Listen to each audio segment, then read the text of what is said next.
Et là, nous allons aborder le concile de Constantinople II, le deuxième, puisqu'il y en aura 4 au total dans les conciles œcuméniques à Constantinople. Ce deuxième concile de Constantinople, en fait, est vraiment dans la suite du concile de Chalcédoine. Il en est vraiment la perpétuation, la continuation par rapport au débat qui n'était pas vraiment clos au terme du concile. On a vu que sur cette question de l'union des natures du Christ, on a vu des débats très virulents, que ce soit à Éphèse ou à Chalcédoine, avec le fameux épisode du brigandage d'Éphèse également. Enfin, donc on voit que c'était un débat très, très virulent, très animé, avec des enjeux qui peuvent nous sembler aujourd'hui lointains, mais qui étaient vraiment considérés comme essentiels. Donc le concile de Constantinople II s'est déroulé du 5 mai au 2 juin 553. Je voudrais déjà faire une petite incise sur cette année 553. Nous, il nous semble qu'on est très loin, on est dans les premiers temps de l'Église, qu'on est finalement assez près de l'incarnation, mais on est 500 ans après l'incarnation. C'est-à-dire qu'on est aussi loin de l'incarnation que nous de la bataille de Marignan, quasiment. Donc il y a quand même une période de temps déjà très importante où le christianisme a pu mûrir, se poser des questions théologiques, s'affronter avec la philosophie païenne, etc. etc. Donc il faut bien prendre ça en compte, on est plus vraiment à l'époque du Christ, on est déjà longtemps après. Alors ce concile, c'est la conséquence directe des réactions qui ont eu lieu après le concile de Chalcédoine, qui avait, on l'a vu, provoqué de nombreuses tensions. Ces tensions, en fait, tournent autour de deux approches divergentes des écoles antiochiennes et alexandrines sur les relations de la nature humaine et de la nature divine dans le Christ. Donc question, on l'a vu, qui était au cœur du concile précédent. Du côté d'Antioche, on cherche à déterminer les actes qui relèvent de la nature divine ou de la nature humaine dans la personne de Jésus-Christ, au risque, bien sûr, en distinguant trop abruptement, de finalement séparer le Christ. On se souvient de l'exclamation des évêques qui étaient partisans de Tichès lors du fameux brigandage d'Éphèse. Il s'était écrié « À mort, que l'on coupe en deux ceux qui divisent le Christ ». C'est dire que c'était pour eux important. À l'inverse, donc plutôt dans cette perspective, Théodoré de Cyrre, qui était un des grands docteurs de l'école d'Antioche, demande que l'on considère, je cite, « ce qui convient à la divinité et ce qui convient à un corps, sans diviser en fait l'unique Fils en deux. Et dans l'unique Fils de Dieu, personne ne séparera une opération quelconque de la vraie divinité, mais la raison fera reconnaître de quelle nature relève ce dont il est question. » Donc on voit bien qu'il cherche à déterminer ce qui peut relever de la nature divine et ce qui peut relever de la nature humaine. L'école d'Alexandrie, à l'inverse, qui s'appuie, on l'a vu, sur les écrits et l'autorité de saint Cyril, met plutôt l'accent sur l'union des deux natures dans la personne du Christ. La conséquence de cette approche est alors de définir la démarche spirituelle comme un cheminement vers la déification. Suivant ainsi à la lettre l'expression de saint Paul dans l'Épître aux Romains, je cite, « Ceux que d'avance il a discernés, il les a aussi prédestinés à reproduire l'image de son Fils, afin qu'il soit l'aîné d'une multitude de frères. » Bon, donc pendant toutes ces années, ces conceptions se frottent, s'opposent, et pendant les années qui séparent Chalcédoine et Constantinople II, l'opposition ne va pas s'apaiser. En fonction des influences à la cour impériale, patriarches et évêques chalcédoniens succèdent à des prélats de tendance monophysite, donc plus proches des alexandrins, plus ou moins marqués et réciproquement. Par ailleurs, le poids politique et économique de l'Égypte poussait les empereurs à tenter de trouver une forme de conciliation, qui s'avéra dans le long terme impossible. On peut dire que l'Égypte, donc qui était vraiment sur une position qui va aboutir finalement à l'église monophysite copte que l'on connaît aujourd'hui, l'Égypte entra à cette période-là en quasi-révolte. Le nouveau patriarche d'Alexandrie, Protérius, un Égyptien pourtant, mais choisi par la cour impériale, ne put prendre possession de son chef qu'avec l'aide de l'armée, avec des troubles considérables où une compagnie de soldats périt brûlée dans le Sérapéon. Ce patriarche trop chalcédonien en jeu de la population fut d'ailleurs assassiné en 457. Pour comprendre une telle agitation, il faut avoir à l'esprit que pour les populations coptes de langage et de mentalité, le pouvoir impérial grec était vu comme un exploiteur étranger. Leur unique recours contre les mesures fiscales de l'Empire était le patriarche d'Alexandrie, dont le rôle politique était dès lors considérable, et qui, de ce fait, ne pouvait pas être trop proche de Constantinople aux yeux de la population. Ainsi, en Orient, le poids des monophysites croissait sans cesse, pour des raisons diverses, on l'a vu, mais en raison aussi du soutien permanent de l'impératrice Théodora, qui avait sans doute entrevu les conséquences politiques d'une application stricte de Chalcédoine. On l'a dit, Chalcédoine, avec ces deux natures, sans séparation, sans confusion, sans séparation et bien sans confusion, aboutit à une certaine forme de séparation entre le pouvoir politique et l'autorité religieuse. Or, bien évidemment, dans l'Empire d'Orient, il y avait une tendance à tout remettre entre les mains de l'empereur, et on va voir que c'était un des aspects de ce concile de Constantinople. Ainsi, quand Euphémius, patriarche de Constantinople, mourut le 5 juin 535, Théodora pourvut à l'élection du nouveau patriarche, Antimos de Trébizonde, récemment acquis à la cause monophysite. Mais lorsque le pape Agapé arriva à Constantinople pour des raisons diplomatiques en février 536, il mit en question l'élection d'Antimos. Celui-ci s'enfuit et le pape eut la satisfaction de consacrer de ses mains, le 13 mars 536, comme nouveau patriarche, le prêtre Ménas. La situation s'envenima pendant tout le règne de Justinien. Toujours dans le souci de trouver un compromis entre monophysites et chalcédoniens, l'empereur fit publier un édit, dit des 3 chapitres, qui condamnait les écrits de Théodore de Mopsueste, de Théodoré de Cire et d'Ibas d'Édesse, tous 3 accusés de tendance nestorienne. Il pensait par là contenter les 2 parties qui, au moins, se rencontreraient sur la condamnation de Nestorius. Malheureusement, ces 3 auteurs, à des degrés divers, mais avaient été pardonnés au cours du concile de Chalcédoine. Donc les orthodoxes y virent une attaque contre le concile lui-même et l'agitation prit encore de l'ampleur.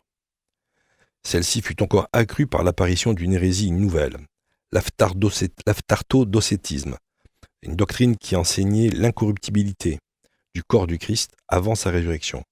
Elle consiste à dire que le corps du Christ étant inséparable de sa divinité, il n'a pu lui-même, de par sa propre nature, s'altérer dans la mort, ni même souffrir, Dieu n'étant pas sujet à la corruption de la matière.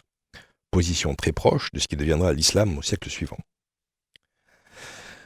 Alors, outre ces différents troubles, les relations entre le siège apostolique de Rome et la cour impériale se trouvaient complexifiées par cette situation politique en Occident également. La reconquête par l'Empire byzantin de l'Afrique du Nord contre les Vandales et d'une grande partie de l'Italie et de l'Espagne aux dépens des autres royaumes barbares, les Goths en particulier, mettait le pape dans une situation difficile, devant éviter de choisir de manière trop ouverte entre les belligérants. C'est dans ces circonstances que le pape Silvère fut accusé de trahison au profit des Goths précisément, et il fut déposé en 537 au profit du pape Vigile, peu après que les Byzantins eurent repris Rome. En Occident, ces controverses conduiront les différents papes qui se succèdent sur la totalité de la période, que ce soit Félix III, Gélas Ier, Anastase, Symmach, Hormidas, Silvère et Vigile, à assumer une reprise sans détour des enseignements de Chalcédoine, comme point de repère, et une assistance croissante sur la valeur permanente des décisions papales. Pourtant, les évêques d'Occident n'hésitèrent pas à rejeter le document de compromis, le Judicatum, que le pape Vigile avait publié en 548, sous la pression de l'empereur. Le pape est alors replié à Constantinople à cause, encore une fois, de la menace des Goths en Italie. Le Judicatum fut unanimement rejeté en Occident. Les ennemis des 3 chapitres étaient choqués d'une clause qui indiquait qu'en tout état de cause devait rester sauf l'autorité du concile de Chalcédoine. D'un autre côté, les défenseurs des 3 chapitres étaient indignés de ce que le pape les avait condamnés d'une certaine manière. Ces derniers étaient en grand nombre, car c'étaient tous les évêques d'Afrique, d'Illyrie, de Dalmatie qui, à ce sujet, se séparèrent de la communion du pape. Il fut même abandonné par 2 de ses diacres les plus fidèles, Rustique et Sébastien, qui se déclarèrent contre le Judicatum. Ils firent même passer le message aux provinces que le pape Vigile avait abandonné le concile de Chalcédoine. Ils écrivirent entre autres à Aurélien, évêque d'Arles, et celui-ci, pour s'assurer de la véracité de leurs propos, envoya à Constantinople un délégué. Vigile le reçut et lui affirma qu'il n'avait rien fait contre les décrets des papes, ses prédécesseurs, ni contre les 4 conciles. Il déclara par ailleurs que toute autre position relevait de fausses informations. On dirait des fake news aujourd'hui. Mais en 550, les défenseurs des 3 chapitres tinrent en Illyrie un synode régional qui condamna les ennemis de ces fameux 3 chapitres. Dans le même sens, l'année suivante, les évêques d'Afrique, assemblés en synode, excommunièrent le pape Vigile à cause de son Judicatum. Devant ces troubles et cette opposition, Vigile doit réviser sa ligne de conduite. Et de l'empereur, il obtient alors le pouvoir de retirer son Judicatum. La tension monta encore entre Justinien et Vigile. En 552, l'empereur veut faire arrêter le pape. La description de cet événement est assez incroyable. Elle est détaillée dans une lettre du clergé milanais au clergé du royaume franc. Je cite vraiment textuellement le texte de cette lettre. La colère de l'empereur s'étant enflammée contre le très saint pape et l'évêque d'Assius, si grandes étaient les menaces qu'on leur adressait qu'ils avaient fui à la basilique Saint-Pierre et Paul, et ils auraient été mis à mort sans cela. Mais, même dans la basilique Saint-Pierre, ce très saint pape Vigile ne trouva pas un havre sûr, car le prêteur, dont la fonction est uniquement de s'occuper des voleurs et des homicides, fut pourtant envoyé les chercher. Il entra dans l'église avec un groupe de soldats, sabres au clair et arcs bandés. Voyant leur dessein, le pape saisit les colonnes de l'autel. Mais le préfet, dont l'agitation et la férocité avaient monté, commençant par éloigner violemment de l'autel les diacres et les clercs en les empoignant par les cheveux. Puis, quelques soldats saisirent le pape par les pieds, d'autres le tirèrent par la barbe et essayèrent de lui faire lâcher prise. Comme celui-ci ne voulait pas cesser de tenir les colonnes de l'autel, celui-ci fut ébranlé. Quelques colonnes se brisèrent en morceaux et les soldats tombèrent pêle-mêle avec le pape dans la confusion.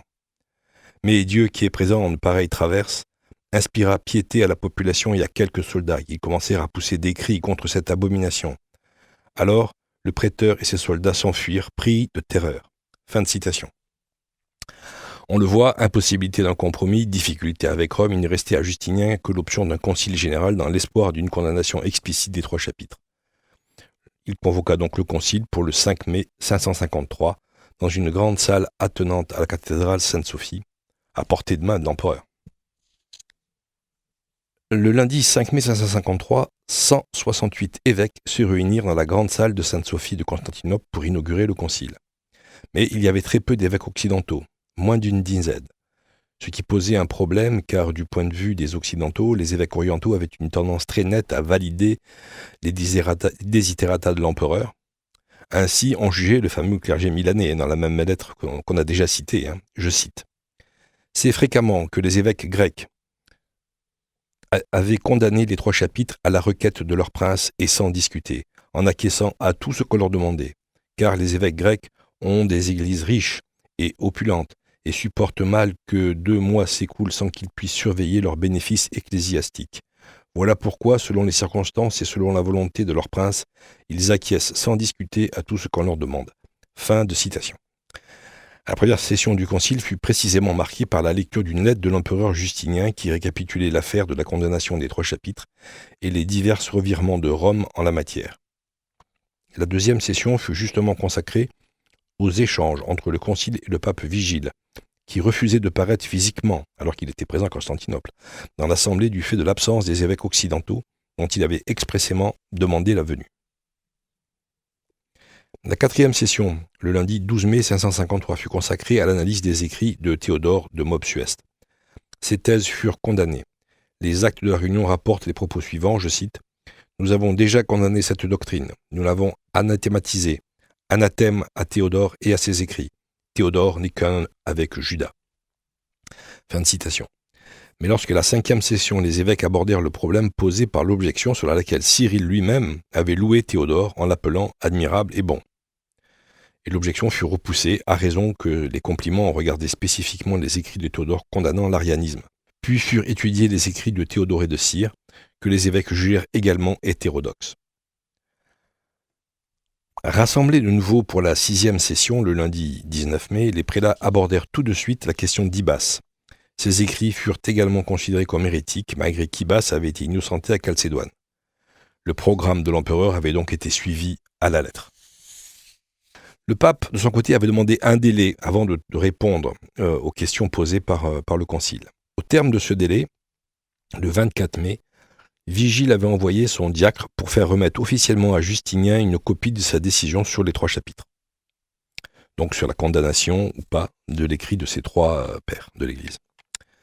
Le document du souverain pontife, appelé Constitutum, après les formules de politesse habituelles, trouve une étrange solution de compromis, en condamnant certains écrits des pères accusés, sans toutefois condamner les personnes. À propos de Théodore, il déclare, je cite, « Malgré ses recherches dans les écrits des anciens pères, il n'a pu trouver de condamnation contre la personne de ce maître.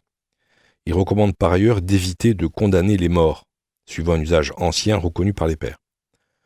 Pour le cas de l'évêque Théodoré, le pape note qu'il avait été tout à fait disculpé par Chalcédoine. Dès lors, il ne pouvait être question de lier son nom à la doctrine nestorienne pour le condamner. Passant ensuite aux accusations contre Ibas, le pape souligne que cette lettre a été lue et acceptée par Chalcédoine. De ce fait, le Saint-Père l'innocente de tout blâme. Et il joint à cette lettre 5 anathèmes. En résumé, si quelqu'un, respectant l'inconvertibilité de la nature divine, ne confesse pas que le Verbe s'est fait chair et que dès sa conception dans le sein même de la Vierge, il est uni selon l'hypostase à la nature humaine, qu'il soit anathème. Deuxième anathème, si quelqu'un nie que l'unité des natures dans le Christ s'est faite selon l'hypostase, qu'il soit anathème. Si quelqu'un, dans l'unique Christ, divise les paroles de l'Évangile, qu'il soit anathème. Si quelqu'un dit que l'unique Jésus-Christ, vrai Fils de Dieu, est aussi vrai Fils de l'homme, qu'il soit anathème. Si quelqu'un, à propos du passage de l'apôtre dans l'Épître aux Hébreux, où il est dit que le Christ a connu par expérience ce qu'était obéir, attribue ce passage au Christ comme dépouillé de sa divinité, de sorte qu'il semble introduire ainsi deux Christ ou deux Fils, qu'il soit anathème. En résumé, on peut dire que le pape renonçait clairement à condamner les 3 chapitres. Et assistait vraiment, remettait l'accent sur les enseignements de Chalcédoine, sans séparation, mais sans confusion. Le lundi 26 mai s'ouvrit la 7e session. L'empereur, ayant préalablement pris connaissance du contenu de la lettre du pape, Justinien en vint à exiger du concile de rayer le nom de Vigile des diptyques, on dirait aujourd'hui le rayer des cadres, tout en déclarant ne pas vouloir rompre avec le siège apostolique, mais seulement avec celui qui était assis dessus. C'était l'introduction d'une distinction entre sedes et sedens, distinguo appelé à grand avenir. Sur quoi les évêques s'associèrent à l'action de l'empereur, ils condamnèrent le pape jusqu'à ce qu'il se repente. La 8e et dernière session fut consacrée à la rédaction de la formule doctrinale et à 14 anathèmes. Suivant notre feuilleton, si l'on peut dire, on voit que il y aurait de quoi faire un film d'action avec ce concile, avec beaucoup de suspense et beaucoup d'allers et retours. Donc après, une fois que le concile se fut séparé, Vigile restait toujours à Constantinople. Et là, on voit que c'était un des problèmes de ce concile. Déjà à Constantinople, c'est-à-dire vraiment à portée de main de l'empereur et du prêteur, comme on l'a vu, des prêteurs de la ville impériale qui pouvaient intervenir. Et puis, de manière générale, un poids extrêmement important de l'empereur dans le déroulé complet du concile, où il fait l'introduction, il intervient en cours de concile pour les décisions les plus importantes. Donc on est vraiment dans une configuration inhabituelle. Le pape étant habituellement à Rome, ce qui lui mettait une petite distance de sécurité entre lui et le pouvoir politique. Donc après le concile, justement le pape Vigile reste soumis à de continuelles pressions de l'empereur pendant des mois. Il est malade, il est peu entouré, il est âgé, et on lui refait remarquer sans cesse que son peuple et son clergé réclamaient son retour à Rome. Il finit par capituler, et le 8 décembre 553, il adresse une lettre au patriarche Eutychius. Maintenant, écrivait-il, il se rendait compte de la terrible tromperie dans laquelle le démon l'avait fait tomber. Le pape anathématisait les 3 chapitres avec autant de vigueur qu'il les avait défendus naguère. Si l'on analyse à fond la conduite du pape, 2 choses paraissent bien établies. Ses hésitations en des matières dites dogmatiques par des théologiens d'un âge postérieur permettent difficilement de soutenir que ces décisions jouissent de la prérogative de l'infaillibilité. La faiblesse de la papauté, qui résulta des abandons de Vigile devant cette intrusion stupéfiante du pouvoir politique, dans le domaine purement théologique, devait affecter le sort de l'Église pendant quasiment 3 siècles qui allaient suivre. En effet, le pape Vigile, qui décéda le 7 juin 555, son successeur fut le diacre Pélage, qui pendant le concile avait été un ardent défenseur des 3 chapitres, mais qui, au prix d'un revirement remarquable, fut choisi par Justinien pour entériner en fait ses décisions et faire accepter ces décisions au clergé occidental. Bon, il fut mal accueilli par le clergé romain, bien évidemment, du fait de son adhésion assez tardive à la condamnation des 3 chapitres. Il tenta de tenir une voie moyenne, mais l'Occident résistait toujours à la condamnation. Vital et Paul, métropolitains de Milan et d'Aquilée, se déclarèrent fidèles aux 3 chapitres et refusèrent la communion avec le pape. En 558, Paul, métropolitain d'Aquilée, s'appropria le titre de patriarche. Mais ailleurs en Occident, spécialement en Afrique du Nord, il a fallu utiliser la force militaire pour que fût réduite l'opposition aux décisions du Concile et qu'on en vienne à accepter cette condamnation des 3 chapitres. L'empereur, de son côté, commençait à être âgé et aggravant encore la situation en publiant un nouvel édit. Dans une perspective politique, pour se concilier encore davantage les monophysites égyptiens, il y déclarait que, je cite, « Le corps du Christ était, par sa nature, incapable de souffrir et incorruptible. » C'était tombé dans l'hérésie Aftartodocète, d'origine grecque qui veut dire justement sans corruption. Mais Justinien mourut en fait le 14 novembre 565 à 82 ans, avant d'avoir pu être jugé pour cette hérésie patente. Alors en conclusion, ce qu'on peut dire, c'est que l'autorité de ce concile a été discutée. Le magistère ecclésiastique, notamment Saint Grégoire le Grand au 5e siècle, demanda l'acceptation de ce concile, mais non sans une grande prudence et même avec certaines précautions. Il reste en effet dans la liste des conciles œcuméniques dans la mesure où il est considéré comme la suite et la confirmation de Chalcédoine. De même, il n'est pas incorrect de mettre en question la valeur doctrinale des écrits de Vigile, car il est évident que le pape n'était pas libre, mais agit sous la contrainte quand il les composa. Et aussi parce que ceci annule en matière de foi des décisions jadis exprimées avec une conviction ferme. Sur le plan religieux, ce concile qui est avant tout disciplinaire, finalement, n'ajoute rien au dogme de Chalcédoine et est essentiellement témoin des désordres engendrés par l'éruption du politique dans le champ de la théologie.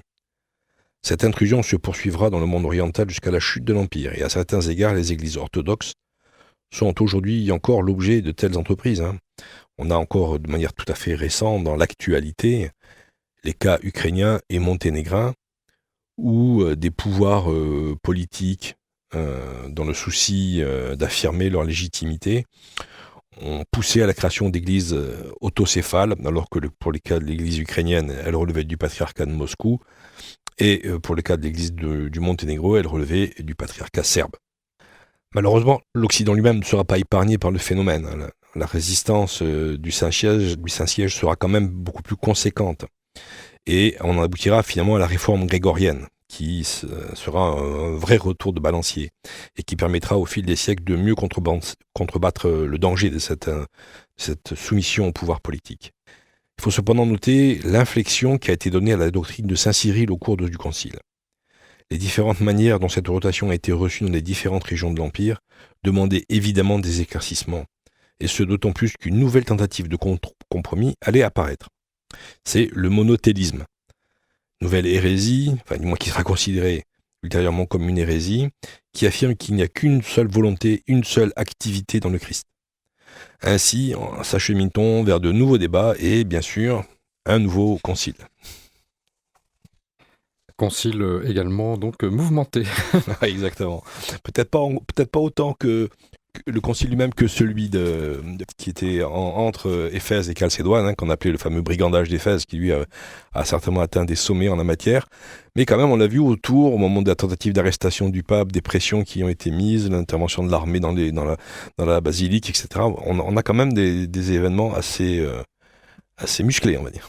Et c'est tout le problème de l'irruption aussi du politique dans le domaine théologique et le domaine du concile. Ouais, tout à fait. Et alors justement, enfin, on a le cas de Justinien qui est en fait de bonne volonté et qui en plus est un des empereurs qui avait eu des bonnes connaissances de théologie. Et finalement, ça l'a poussé à encore plus d'interventions, finalement, de manière assez paradoxale dans le champ de l'autorité religieuse, qui n'était évidemment pas le champ où il devait utiliser son pouvoir. Bien évidemment. Et comme tu l'as dit, Philippe, ce sera la réforme grégorienne qui va tenter de contrebattre tout ça. Contrebattre tout ça, oui. Ouais, absolument. Où on aura, ce qui est connu sous le nom de querelle des investitures, mais ça va beaucoup plus loin, puisqu'effectivement, ce sera l'affirmation de l'autorité du pape sur l'ensemble du clergé en Occident. Oui. Et faire d'une certaine façon une certaine séparation. Séparation avec les pouvoirs impériaux. Oui. Donc, et revenir finalement à un sujet qu'on a peut-être abordé déjà, qui est une lettre très importante du pape Gélase, qui est de cette période-là, du 5e siècle, où il indique clairement les deux modalités du gouvernement des peuples, qui est le pouvoir, il utilise le terme potestas en latin, le pouvoir de l'empereur, la potestas de l'empereur, et l'autorité, auctoritas. Et donc distinction non seulement du pouvoir politique et du religieux, du politique et du religieux, mais de la manière dont ça s'applique entre potestas et auctoritas qui n'ont pas les mêmes modalités d'application dans le champ du gouvernement. Voilà. Et alors Philippe, la prochaine fois, autre concile ? Autre concile. Alors j'en profite, puisqu'on a 2 petites secondes, pour transmettre aux auditeurs une petite phrase mémotechnique pour se rappeler de la liste intégrale des conciles œcuméniques. C'est Nico, Écal, Coco, Nico, la. Alors, Nico, Nicée, Constantinople, Écal, Éphèse, Chalcédoine. Nico, c'est Nicée 2, Coco, Constantinople 3 et Constantinople 2 et Constantinople 3. Donc on verra Constantinople 3 la prochaine fois. Merci beaucoup Philippe, à bientôt. Merci à vous.